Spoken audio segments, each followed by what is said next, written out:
আমাদের দেশের অভিভাবকদের মধ্যে এক ধরনের আনহেলদি কম্পিটিশন আছে। সেটা হলো যে ছেলে মেয়েদের যে কোনো মূল্যে অনেক ভালো ফলাফল তারা প্রত্যাশা করেন। এই যে সমাজে যে একটা অশুভ প্রতিযোগিতা, যে কার ছেলে এ প্লাস পেলো, গোল্ডেন এ প্লাস পেলো, এই মানসিকতা থেকে প্রত্যেক অভিভাবকের বের হয়ে আসতে হবে। 2027 সালের মধ্যে আমাদের উন্মুক্ত বিশ্ববিদ্যালয়ে আর কোনো সেশন জেম কোনো শিক্ষার্থীকে করতে হবে না। উন্মুক্ত বিশ্ববিদ্যালয়ের আমাদের যে সারা দেশের কার্যক্রমের বাইরে 6টা দেশে আমাদের কার্যক্রম পরিচালিত হচ্ছে। বাংলাদেশ উন্মুক্ত বিশ্ববিদ্যালয় আমরা সকলেই জানি যে একটা বিশেষায়িত পাবলিক বিশ্ববিদ্যালয়, এবং 1992 সালে তৎকালীন প্রধানমন্ত্রী সদ্য প্রয়াত বেগম খালেদা জিয়া তিনি এই জাতীয় সংসদে বাংলাদেশ উন্মুক্ত বিশ্ববিদ্যালয়ের আইন অনুসারে এই বিশ্ববিদ্যালয়টি তিনি প্রতিষ্ঠা করেন, এবং এই বিশ্ববিদ্যালয়টি ইতিমধ্যেই তার গৌরবময় অগ্রযাত্রার 34 বছর অতিক্রম করেছে। তো বাংলাদেশ উন্মুক্ত বিশ্ববিদ্যালয় মূলত প্রতিষ্ঠিত হয়েছিল আমাদের বাংলাদেশের জনগোষ্ঠীর মধ্যে একটা অংশ যারা আমাদের নিয়মিত প্রাতিষ্ঠানিক শিক্ষা গ্রহণ করতে পারেন নাই, নানা আর্থসামাজিক সংকটের কারণে যারা নিয়মিত পাঠ গ্রহণ করতে পারেন নাই, সেই প্রান্তিক পেশাজীবী বিভিন্ন জনগোষ্ঠীর প্রাতিষ্ঠানিক শিক্ষার লক্ষ্য নিয়ে দূরশিক্ষণের মাধ্যমে তাদের শিক্ষা প্রদানের জন্য প্রাক বিশ্ববিদ্যালয় থেকে বিশ্ববিদ্যালয় পর্যন্ত শিক্ষাটি নিশ্চিত করার জন্য এটি প্রতিষ্ঠিত হয়েছিল। এবং 34 বছরের এই অগ্রযাত্রায় এখন উন্মুক্ত বিশ্ববিদ্যালয়ের কলেবর সম্প্রসারিত হয়েছে। বাংলাদেশে বর্তমানে উন্মুক্ত বিশ্ববিদ্যালয়ের 12টি আঞ্চলিক সেন্টার আছে, আঞ্চলিক অফিস আছে, এবং এর সাথে এই মুহূর্তে 63টি আমাদের উপ আঞ্চলিক সেন্টার আছে, এবং 1.5 সহস্রাধিক স্টাডি সেন্টারের মধ্য দিয়ে উন্মুক্ত বিশ্ববিদ্যালয় এসএসসি, এইচএসসি, তারপরে ব্যাচেলর, স্নাতকোত্তর, এমফিল, পিএইচডি এবং এর সাথে বিভিন্ন ডিপ্লোমা কোর্স প্রদান করে থাকে। এবং এখানে 3.5 লক্ষাধিক শিক্ষার্থী দেশ এবং দেশের বাইরে তারা উন্মুক্ত বিশ্ববিদ্যালয়ের এনরোলড শিক্ষার্থী হিসাবে তারা এখানে পাঠদান গ্রহণ করছেন। উন্মুক্ত বিশ্ববিদ্যালয় আগেই বলেছি যে এটি একটা বিশেষায়িত শিক্ষা প্রতিষ্ঠান। উপাচার্য হিসাবে আমার প্রথম যে দায়িত্বটি হচ্ছে সেই দায়িত্বটি হচ্ছে যে চলমান যে শিক্ষা কার্যক্রম আছে সেই শিক্ষা কার্যক্রমটি শুধু অব্যাহত রাখা না, এটিকে গতিশীল করা, এবং একই সাথে যে সমস্ত শিক্ষা কার্যক্রম সেখানে পরিচালিত হচ্ছে সেই পরিচালিত শিক্ষা কার্যক্রম এবং বিভিন্ন যে প্রোগ্রামগুলো আছে সেই প্রোগ্রামগুলোর একটা মানসম্মত শিক্ষা নিশ্চিত করা। এবং আমরা 21শ শতাব্দীর একটা ভিন্ন একটা প্রতিযোগিতামূলক বিশ্বে এখন বসবাস করছি। সেই বিশ্বে এখন কেবলমাত্র কোয়ান্টিটি না, কোয়ালিটির উপর এখন বিশেষভাবে গুরুত্ব দেওয়া হচ্ছে। এবং আমি মনে করি যে একটা দেশের টেকসই উন্নয়নের জন্য, একটা দেশকে জ্ঞানভিত্তিক সমাজ এবং রাষ্ট্রে রূপান্তর করার জন্য যেটা বর্তমান সরকারের অঙ্গীকারও, সেটার জন্য প্রয়োজন হচ্ছে কোয়ালিটি এডুকেশন এনশিওর করা। এখন আমার উপাচার্য হিসাবে প্রথম লক্ষ্য হচ্ছে যে বিশ্ববিদ্যালয়ে যে চলমান আমাদের যে প্রোগ্রামগুলো আছে সেই প্রোগ্রামগুলো অব্যাহত রাখা এবং এর সাথে এই প্রোগ্রামগুলোর মানসম্পন্ন শিক্ষা নিশ্চিত করা। বাংলাদেশ উন্মুক্ত বিশ্ববিদ্যালয় মূলত শুরু হয়ে যেত একটা দূরশিক্ষণ ভিত্তিক শিক্ষা প্রতিষ্ঠান হিসাবে, বিশেষায়িত শিক্ষা প্রতিষ্ঠান হিসাবে, এবং সেইটাকে সামনে রেখে উন্মুক্ত বিশ্ববিদ্যালয়ের অনলাইন বা দূরশিক্ষণ যেটি আছে সেটার জন্য উন্মুক্ত বিশ্ববিদ্যালয়ে একটা খুবই সমৃদ্ধ মিডিয়া সেন্টার প্রতিষ্ঠা করা হয়েছে। এবং এই মিডিয়া সেন্টার এটি আমরা মনে করি যে এটা উন্নত বিশ্বের যে কোনো মিডিয়া সেন্টারের সাথে তুলনীয় একটা মিডিয়া সেন্টার আছে। তবে দুঃখজনক হলো সত্য যে আমাদের এই মিডিয়া সেন্টারের যে সক্ষমতা, সেই সক্ষমতাটা আমরা পুরোপুরি আমাদের দূরশিক্ষণের ক্ষেত্রে বা অনলাইন এডুকেশনের ক্ষেত্রে আমরা এখনও পর্যন্ত সেটাকে কাজে লাগাতে পারিনি। তো আমি ইতিমধ্যেই আমাদের মিডিয়া সেন্টারের যারা দায়িত্বশীল, বিশেষ করে যিনি পরিচালক আছেন, তার সাথে আমাদের আনুষ্ঠানিকভাবে বৈঠক হয়েছে এবং সেইখানে আমাদের যে আমার পূর্বসূরি উপাচার্য আছেন তার সময় কিছু কিছু পদক্ষেপ গ্রহণ করা হয়েছে। এটার আধুনিকায়নের জন্য আমাদের একটা নতুন কিছু যন্ত্রপাতি ক্রয়ের উদ্যোগও সেখানে নেওয়া হয়েছে, সেটা বোধহয় এখন টেন্ডার পর্যায়ে আছে।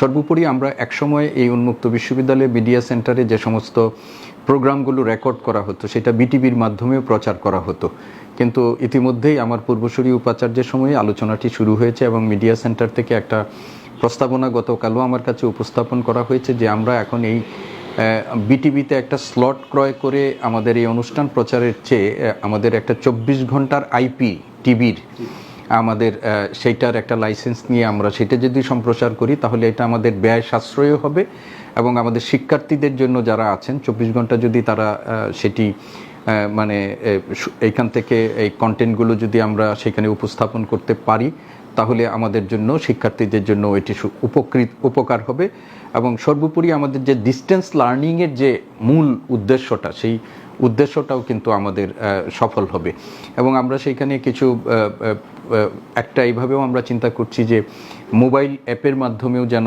শিক্ষার্থীরা ডাউনলোডেবল কন্টেন্ট আমরা সেখানে দেওয়ার জন্য এবং সেটার মধ্য দিয়ে আমাদের শিক্ষার্থীরা যেন তারা তাদের সময় সুবিধা অনুযায়ী ডাউনলোড করেও আমাদের সেই কন্টেন্টগুলো তারা ব্যবহার করতে পারেন এটার মধ্য দিয়ে করতে চান। তো ফলে আমরা এটা নিয়েও একটা চিন্তা করছি এবং আমাদের মিডিয়া সেন্টারের সক্ষমতাটাকে পুরোপুরি কাজে লাগিয়ে আমাদের দূরশিক্ষণের যে মূল উদ্দেশ্য সেটা ফলপ্রসূ করার জন্য ইতিমধ্যেই আমরা এটি কাজ হচ্ছে এবং আমার সাথেও এই ব্যাপারে আমরা আলোচনা করেছি। উন্মুক্ত বিশ্ববিদ্যালয়ের আমাদের যে বড় সংকটগুলো ছিল সেই সংকটগুলোর মধ্যে একটা সংকট হচ্ছে সেশন জ্যাম।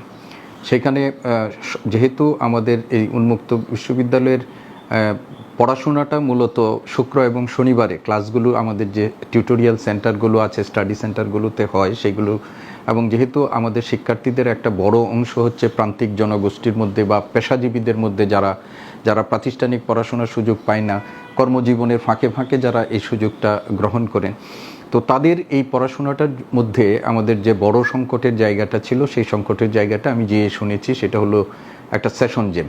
এবং আমি এখানে উপাচার্য হিসেবে দায়িত্বভার গ্রহণ করার আগে আমি চ্যান্সেলর কর্তৃক মনোনীত একাডেমিক কমিটির সদস্য, একাডেমিক কাউন্সিলের সদস্য ছিলাম। তো একাডেমিক কাউন্সিলে আমরা এই বোধহয় 6-7 মাস আগে একটা সিদ্ধান্ত নিয়েছিলাম যে আমাদের ব্যাচেলর্স যে প্রোগ্রাম আছে সেই প্রোগ্রামে সেশন জ্যামের এমন একটা অবস্থা তৈরি হয়েছে যে শিক্ষার্থীদের মধ্যে একটা হতাশার জায়গা তৈরি হয়েছে। তো সেইখানে আমরা একটা ক্র্যাশ প্রোগ্রাম হিসাবে 2টা ব্যাচকে মার্জ করে দেওয়া হয়েছিল এবং 2টো ব্যাচকে মার্জ করে দিয়ে আমরা এই সেশন জ্যামটা মানে হ্রাস করার চেষ্টা করেছিলাম।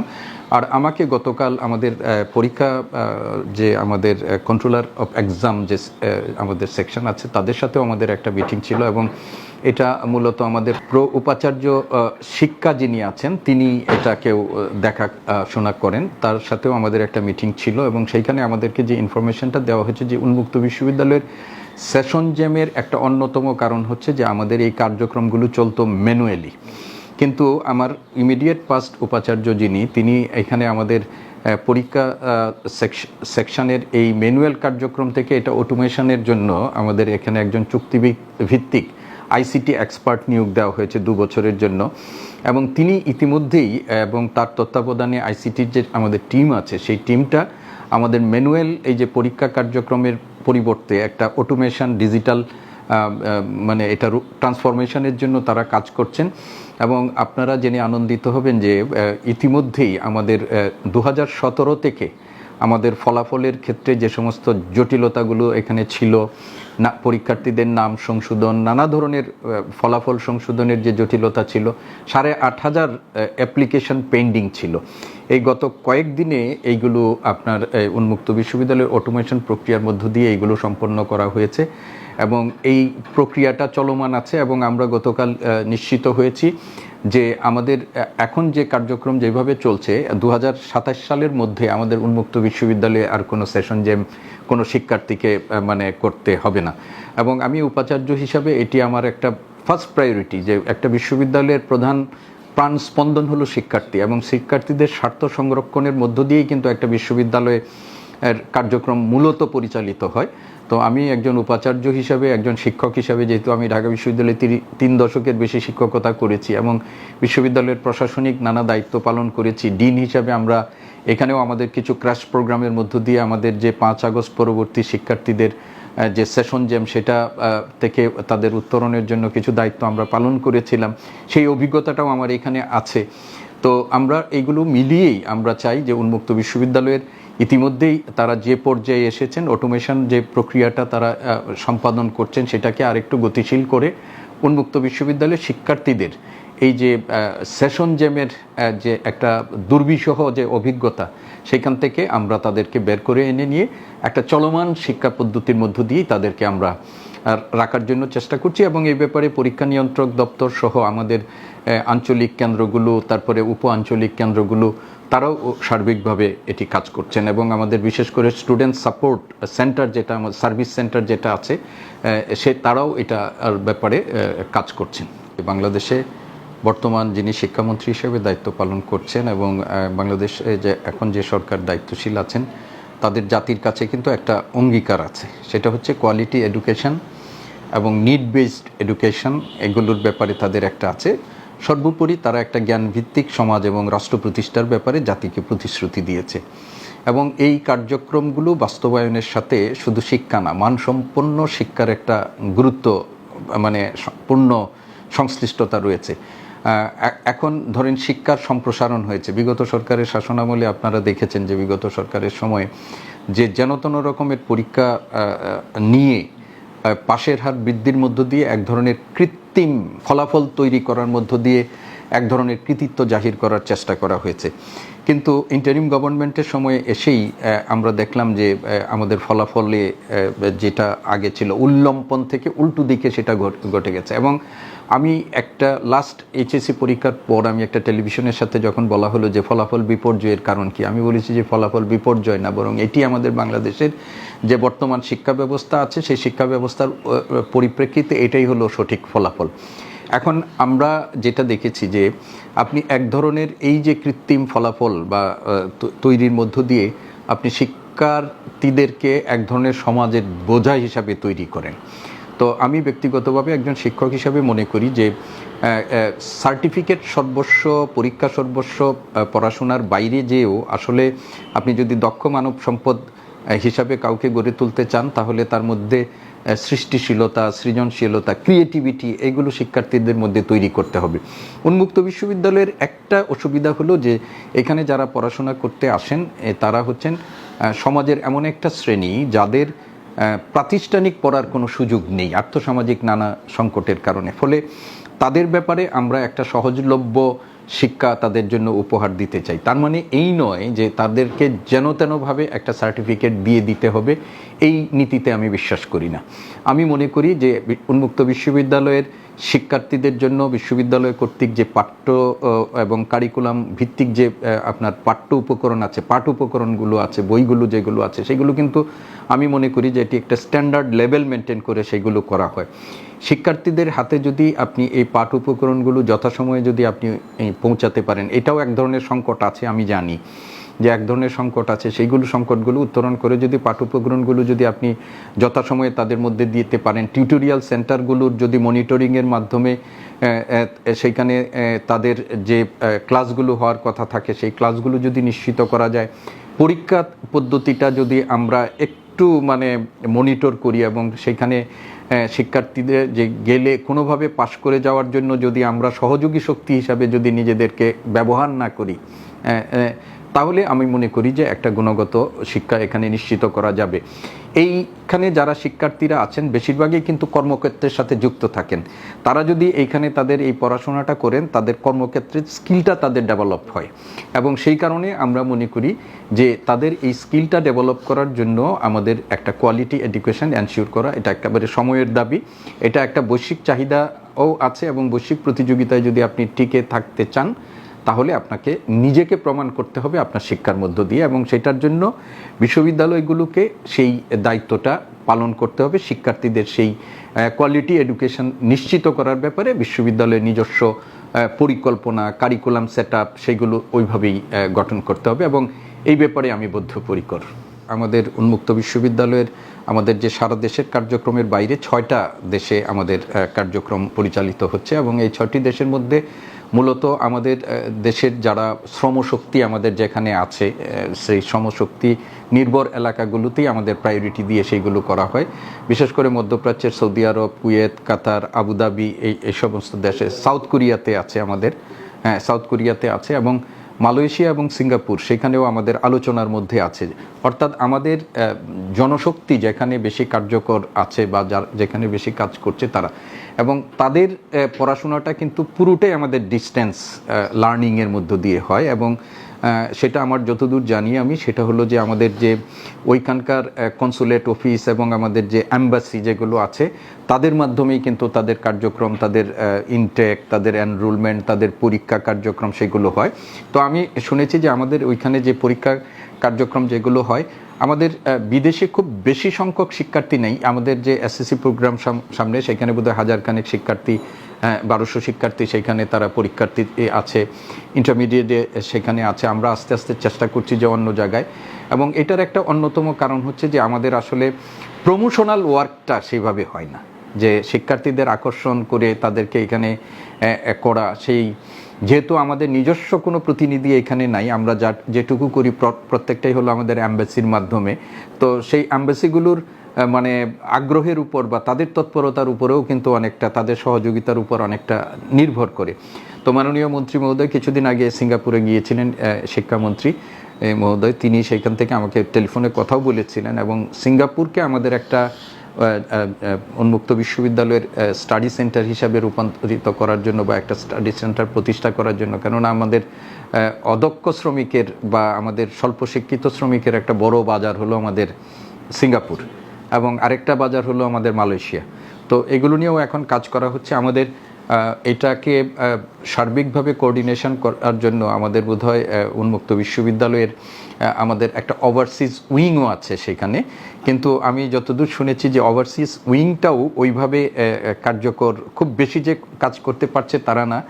তো আমি এটাও পরিকল্পনা করেছি, আমি খোঁজ নিয়েছি যে ওভারসিজ উইং আছে। ওভারসিজ উইংয়ের একজন সহকারী পরিচালকের সাথে আমি কথাও বলেছি যে এটাকেও আমরা যেন একটু স্ট্রেনথেন করে আমাদের যে বিদেশে যেখানে শ্রমিকরা আছে, আমাদের কিছু প্রমোশনাল ওয়ার্কের মাধ্যমে তাদেরকে আকৃষ্ট করার জন্য আমাদের তৎপরতা এটা চালানো দরকার।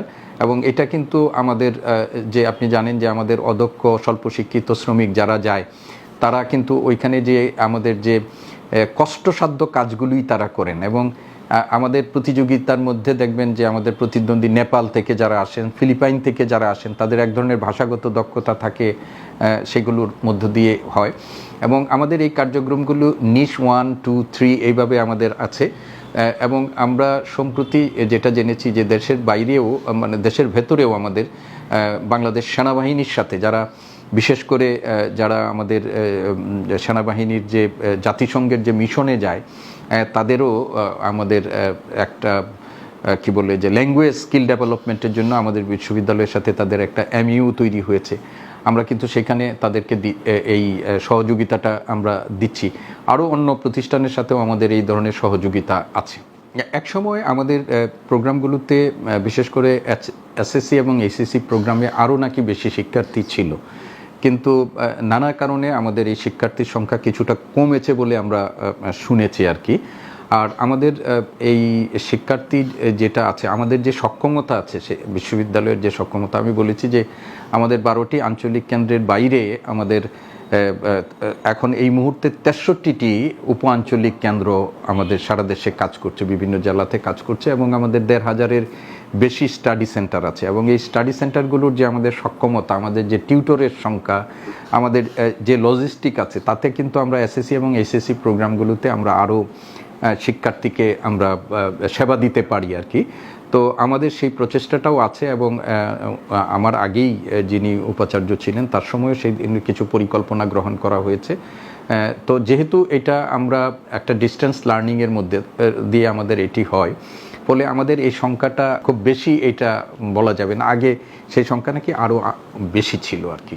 আপনি একটু আগে আমি আপনাদেরকে বলেছি যে আমাদের ইতিমধ্যেই একটা আইসিটি উইংয়ে একজন আইসিটি বিশেষজ্ঞকে নিয়োগ দেওয়া হয়েছে, এবং আমাদের এই ভর্তি কার্যক্রম, তাদের অর্থ জমা, এই কার্যক্রমগুলো করার জন্য ইতিমধ্যেই কিন্তু আমাদের সফটওয়্যার ডেভেলপমেন্টের কাজ দু একটা হয়ে গেছে। এবং আমরা শিক্ষার্থীরা আগে যে উপ আঞ্চলিক কেন্দ্রগুলোতে সরাসরি গিয়ে তাদের অর্থ দেওয়া হতো, এখানেও আমরা সোনালী সেবার মাধ্যমে অর্থ জমা দেওয়া, তারপরে তাদের ভর্তির জন্য যে কার্যক্রমগুলো সেখানে অনলাইনে করা, কোনো অভিযোগগুলো অনলাইনে করা, যদি তাদের কোনো কিছু থাকে, আমরা সব কার্যক্রমগুলো কিন্তু অনলাইনের মাধ্যমে করার চেষ্টা করছি। ফলাফলটা আমরা যেখানে আগে ম্যানুয়ালি স্ক্যান করে করা হতো, সেইগুলো এখন আমাদের সফটওয়্যারের মাধ্যমে একজন মানে শিক্ষক তিনি যেন সরাসরি নাম্বারটা ইনপুট দিতে পারেন, সেই ধরনের কার্যক্রম আমাদের চলছে। ফলে এই অটোমেশন কার্যক্রমটা যদি আমাদের সম্পন্ন হয়, তাহলে আমাদের শিক্ষার্থীদের ভর্তি, ফলাফল, ইভেন তাদের যে সার্টিফিকেট প্রাপ্তি, সব কিছুই কিন্তু, বিশেষ করে তাদের যে ট্রান্সক্রিপ্টার ব্যাপারে আমাদের যেগুলো আছে সেগুলো কিন্তু অনেক সহজসাধ্য হয়ে যাবে। কিন্তু এইটুকু মানে যে এগুলো তাদেরকে অনেক রকমের ভোগান্তি ছিল, এবং এই ভোগান্তির কারণে অনেকের মধ্যে হতাশাও তৈরি হয়েছে, অনেকে আবার ঝরেও পড়েছে। তো আমরা এই ভোগান্তিগুলোকে কাটিয়ে তুলে এগুলোকে সহজলভ্য করার জন্য, সহজ করার জন্য ইতিমধ্যেই আমাদের প্রকল্প গ্রহণ করা হয়েছে এবং সেইগুলো কার্যক্রম চলছে আর কি।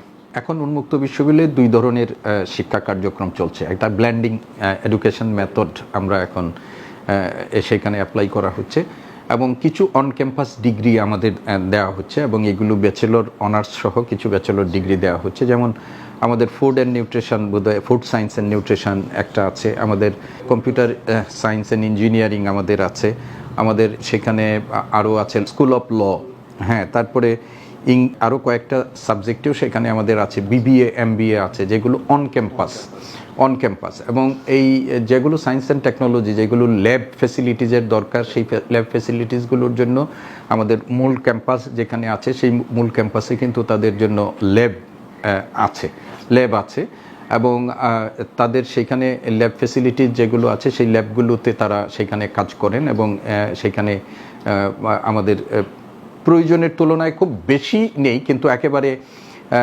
আমাদের কমও নেই ল্যাব ফ্যাসিলিটিসগুলো, তারা এখানে করছেন। এবং আমরা এই ল্যাব ফ্যাসিলিটিসগুলোকে সম্প্রসারণের জন্য আরও চেষ্টা করছি। আমরা একটা নতুন ভবনে, আমাদের এখানে একটা নতুন ভবন আছে, সেই ভবনের নিচতলাতে আমাদের ল্যাবগুলোকে আরেকটু সুপরিসর স্থানে স্থানান্তরিত করার জন্য আগের উপাচার্যের সময় আমাদের ট্রেজারারের নেতৃত্বে একটা কমিটি করা হয়েছিল, সেই কমিটি এই কাজগুলো করেছেন, এবং আমরা সেইখানে সুপরিসর স্থানে ল্যাবগুলো স্থানান্তর করার জন্য আমরা অলরেডি সিদ্ধান্ত হয়েছে, আমাকে অবহিত করা হয়েছে। ফলে এই কাজগুলোর জন্য আমাদের যে ধরনের সুবিধা দরকার, সেই সুবিধাগুলো আমাদের এখানে আছে। এবং ইতিমধ্যেই আমাদের প্ল্যানিং অ্যান্ড ডেভেলপমেন্ট থেকে আমাদের মূল ক্যাম্পাসে একটা 20 তলা বিশিষ্ট একাডেমিক ভবন নির্মাণের জন্য আমাদের প্রজেক্ট এটা সাবমিট করা হয়েছে, এবং এটা এখন বিবেচনার প্রক্রিয়ার মধ্যে আছে। এই কাজগুলো ইতিমধ্যেই করা হয়েছে, যেহেতু এখন আমরা একটা ব্লেন্ডিং মেথডের মধ্যে দিয়ে যাচ্ছি, এবং আমাদের নিড বেজ এডুকেশনের জন্য যে ধরনের শিক্ষা কার্যক্রমগুলো দরকার সেগুলো আমাদের কিছু অন ক্যাম্পাস। এবং আপনি আরও জেনে আনন্দিত হবেন যে ইতিমধ্যেই আমাদের ওইখানে একটা ইনস্টিটিউট অফ আইভেট, যেটা আমরা বলছি যে vocational and technical education and training institute, সেটাও কিন্তু আমাদের অলরেডি সেখানে প্রতিষ্ঠার জন্য আমাদের বিওজি থেকে সেটা অনুমোদন হয়েছে, এবং সেখানে একজন ডিরেক্টরও নিয়োগ দেওয়া হয়েছে, আমাদের ট্রেজারার যিনি আছেন তিনি ডিরেক্টর হিসাবে, এবং 3টা মানে কোর্স ওপেন করার জন্য আমাদের কারিকুলাম ডেভেলপমেন্টের কাজ সেখানে চলছে। তাছাড়াও তো 7টা স্কুল, আমরা আমাদের ঢাকা বিশ্ববিদ্যালয়ে যেগুলোকে ফ্যাকাল্টি বলি, সেখানে 7টা স্কুল আছে আমাদের, সেই স্কুলের অধীনে আমাদের বিভিন্ন প্রোগ্রাম, কোর্স, ট্রেনিং, তারপরে ডিপ্লোমা, সেই কার্যক্রমগুলো আমাদের চলছে। দেখুন, আমাদের বাংলাদেশে আমরা যেটা আমাদের কাছে এখন বলা হয়ে থাকে যে আমরা একটা বিজ্ঞান প্রযুক্তি নির্ভর বিশ্বে এখন বসবাস করছি। প্রতিদিনই আমাদের টেকনিক্যাল এডুকেশনের ডিমান্ড তৈরি হচ্ছে, এবং উন্নত বিশ্বের, বিশেষ করে ইউরোপের দেশগুলোতে আপনি যদি লক্ষ্য করেন, সেখানে কোনো দেশে আপনার টেকনিক্যাল এডুকেশন বা ভোকেশনাল এডুকেশনের শিক্ষার্থীর সংখ্যা সেখানে 40% মতো চলে গেছে, কিন্তু আমাদের দেশে এখনও জেনারেল এডুকেশনটা পপুলার, আর টেকনিক্যাল এডুকেশনটা এখনও আমাদের দেশে সেই রকম জনপ্রিয়তা এখনও পায়নি। আমাদের দেশে টেকনিক্যাল এডুকেশনের শিক্ষার্থীর সংখ্যা সেটা অফিসিয়ালি বলা হয় যে 14%, কিন্তু অনেকেই মনে করেন যে কার্যত এই সংখ্যাটা আরেকটু কম হতে পারে।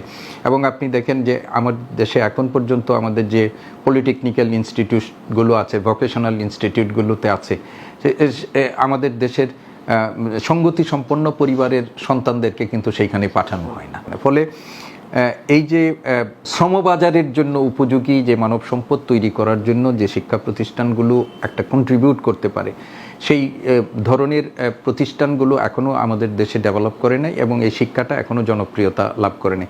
একজন শিক্ষার্থীর একটা টার্গেট থাকে বিশ্ববিদ্যালয়ে এসে পড়বে, এবং বিশ্ববিদ্যালয়ে যে কোনো বিষয়ে তার একটা ভর্তি হতে পারলেও হলো। ফলে অনেক ক্ষেত্রে দেখা যায় যে এই যে বিশ্ববিদ্যালয়ে পড়ার স্বাভাবিক প্রবণতা, এবং আমি মনে করি যে বিশ্ববিদ্যালয়ে যে বিষয়গুলো আছে, যেহেতু শিক্ষা কেবলমাত্র বাজার চাহিদাকে রেখেই শিক্ষা না, এগুলোরও গুরুত্ব আছে, কিন্তু আপনাকে প্রয়োজনটা আগে আপনাকে নির্ধারণ করতে হবে যে আমার কোন প্রয়োজনটা বেশি। এবং এই কারণেই আপনি দেখবেন যে বর্তমান সরকারের যে যারা এখন সরকারে আছে তাদের যে নির্বাচনী ইশতেহার, সেইখানে নির্বাচনী ইশতেহারের মধ্যে কিন্তু তারা ভোকেশনাল ট্রেনিং এডুকেশন মানে টেকনিক্যাল এডুকেশন সেটার কথা বলেছেন, এবং এমন একটা জনগোষ্ঠী তারা তৈরি করতে পারছেন যে তারা তাদের শিক্ষাটা যেন যদি সম্পন্নও না করতে পারে, কিন্তু প্রাথমিক এবং মানে মাধ্যমিক পর্যায়ে এমন একটা শিক্ষা তাদেরকে দিতে পারেন যে শিক্ষা তাদের কর্মজীবনে সহায়ক হতে পারে। এই ধরনের চেষ্টা করা হচ্ছে। আমরা যদি রাষ্ট্রের পলিসিগত দিক থেকে এটা যদি ইমপ্লিমেন্টেশন করতে পারি, তাহলে আমাদের দেশে যে প্রতি বছর জব মার্কেটে একটা বড় বেকার তৈরি হচ্ছে বা প্রতিযোগিতায় নামছে, যাদের কোনো সরাসরি স্কিল তৈরি হচ্ছে না, সেটা কমে আসবে। এবং উন্মুক্ত বিশ্ববিদ্যালয় ইদানিং তাদের যে সমস্ত কোর্সগুলো নতুন করে বা যে সমস্ত প্রোগ্রামগুলো তারা গ্রহণ করেছেন, সেই প্রোগ্রামগুলোর সাথে প্রয়োজনীয় মানব সম্পদ, স্কিল ম্যান পাওয়ার তৈরির, এটাকে বিশেষভাবেই গুরুত্ব দেওয়া হচ্ছে। একটা বিশ্ববিদ্যালয়ের প্রধান কাজ দুইটা, একটা হলো যে বিদ্যমান জ্ঞানের বিকাশ ঘটানো এবং নতুন জ্ঞান সৃষ্টি। এটা হলো একটা বিশ্ববিদ্যালয়ের প্রধান দায়িত্ব। বিদ্যমান জ্ঞানের বিকাশ ঘটাবেন আপনি, যে জ্ঞানটা আছে সেটা চর্চার মধ্য দিয়ে এটাকে নার্সার করে আপনি এটাকে বিকশিত করবেন। কিন্তু নতুন জ্ঞান যদি আপনি সৃষ্টি করতে চান, তাহলে সেই ক্ষেত্রে আপনাকে গবেষণার কোনো বিকল্প নেই। আপনাকে অবশ্যই গবেষণার দিকে যেতে হবে এবং গবেষণার একটা অনুকূল পরিবেশ আপনাদের তৈরি করতে হবে। আনফর্চুনেটলি বাংলাদেশের যে বিশ্ববিদ্যালয়গুলোতে আমরা যদি বলি, সেই বিশ্ববিদ্যালয়গুলোতে গবেষণার অনুকূল কোনো পরিবেশ নাই। এক, গবেষণার জন্য যে লজিস্টিক সাপোর্ট দরকার, সেই সাপোর্টগুলো আমাদের এখানে নেই। এবং বিদেশে এই গবেষণা, বিদেশি বিশ্ববিদ্যালয়গুলোতে গবেষণার জন্য যে ফান্ডগুলো, সেই ফান্ডগুলো কেবলমাত্র সরকারের কাছ থেকে আসে এমনটা না, সেখানে প্রাইভেট পাবলিক একটা পার্টনারশিপ থাকে। বাংলাদেশের বিশ্ববিদ্যালয়গুলোর সাথে আমাদের একাডেমিয়া এবং ইন্ডাস্ট্রি বা প্রাইভেট পাবলিক পার্টনারশিপ, এটাও কিন্তু আমাদের কনসেপ্ট এখনও ডেভেলপ করে নাই।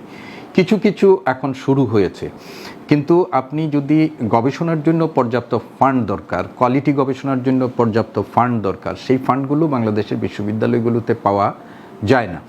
আমি কয়েকদিন আগে জাতীয় জাদুঘরের, আমি ট্রাস্টি বোর্ডের একজন সদস্য, সেখানে যে এইবার আমাদের জাতীয় জাদুঘরের যে আমি প্রস্তাবিত বাজেট যেখানে দেখলাম, সেখানে অর্থ মন্ত্রণালয় থেকে যে প্রস্তাবিত বাজেটের ইয়েটা আসছে, সেখানে অনেকগুলো খাত আছে। জাতীয় জাদুঘর সেটাও কিন্তু একটা গবেষণা প্রতিষ্ঠান, কিন্তু আমি দেখলাম যে গবেষণার যে খাতটি আছে সেখানে শূন্য শূন্য শূন্য। আমাদের দেশে এখনও গবেষণাকে, এটা যে একটা বড় ইনভেস্টমেন্ট, এইটা আমাদের দেশে এখনও ধারণাটা এখনও গ্রো করে নেই। ফলে আপনি বিশ্ববিদ্যালয়গুলোতে যে বরাদ্দ দেওয়া হয়, সেই বরাদ্দর ক্ষেত্রে আপনি দেখবেন ইনফ্রাস্ট্রাকচার ডেভেলপমেন্ট, তারপরে সেবা খাতের কথা আছে, কিন্তু গবেষণা খাতে সেই ধরনের হয় না। মোট বাজেটের 3 থেকে 5% আমাদের সেটা হয় না। কিন্তু আমি মনে করি যে একটা বিশ্ববিদ্যালয়কে মানে যদি জাতিকে মানে মূল কন্ট্রিবিউট করতে হয়, তাহলে সেখানে গবেষণার কোনো বিকল্প নেই। ফলে আমি মনে করি যে মৌলিক গবেষণার দিকে বিশ্ববিদ্যালয়গুলোকে, এবং আমি একটা সোসাইটিতে, এশিয়াটিক সোসাইটি, সেখানে আপনি যে গবেষণাগুলো হয় সরকারের কাছ থেকে আমরা যে অনুদান পাই, সেটার বাইরে কিন্তু বহু মানুষের কিন্তু মানে কন্ট্রিবিউশন আছে।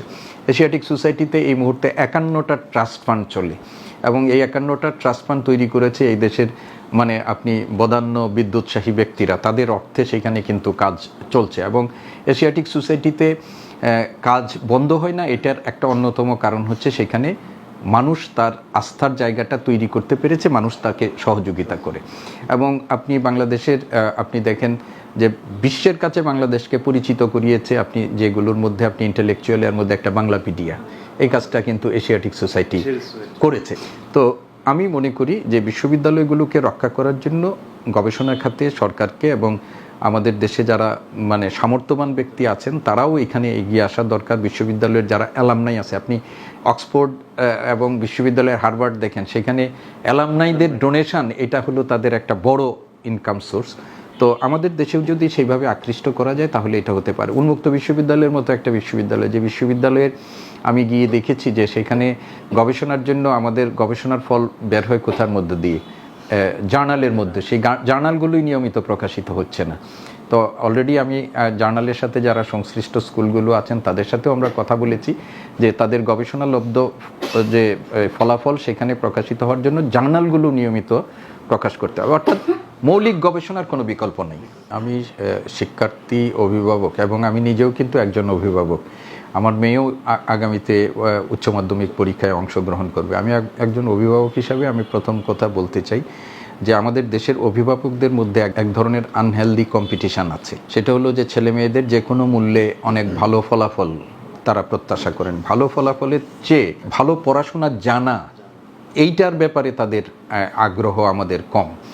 তো এই যে সমাজে যে একটা অশুভ প্রতিযোগিতা, যে কার ছেলে A+ পেলো, গোল্ডেন A+ পেলো, এই মানসিকতা থেকে প্রত্যেক অভিভাবকের বের হয়ে আসতে হবে এবং এইটি প্রাপ্তির জন্য আমার সন্তানের জন্য কিন্তু আমি অন্যায় সুবিধা নিশ্চিত করে দিচ্ছি, এই মানসিকতা থেকে প্রত্যেক অভিভাবকের বের হয়ে আসা দরকার এবং পরীক্ষার্থীদেরও এই ধারণার মধ্য থেকে বের হয়ে আসা দরকার যে আমি অনেক শিক্ষার্থীকে দেখেছি যে সাধারণ ফলাফল করে এসে ঢাকা বিশ্ববিদ্যালয়ে তারা ভর্তি হয়ে সেখানে ভালো ফলাফল করছেন, আবার অনেকে আউটস্ট্যান্ডিং রেজাল্ট, কোথাও ভর্তিই হতে পারছেন না।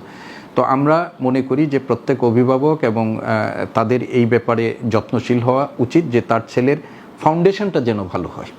এই ব্যাপারে ভালো ফলাফলের চেয়ে ফাউন্ডেশন, ফলাফলের অবশ্যই গুরুত্ব আছে, কিন্তু এর চেয়েও যেন তার শিক্ষার যে ফাউন্ডেশনটা যেন তার ভালো হয়, এই ব্যাপারে তারা যত্নবান হবেন।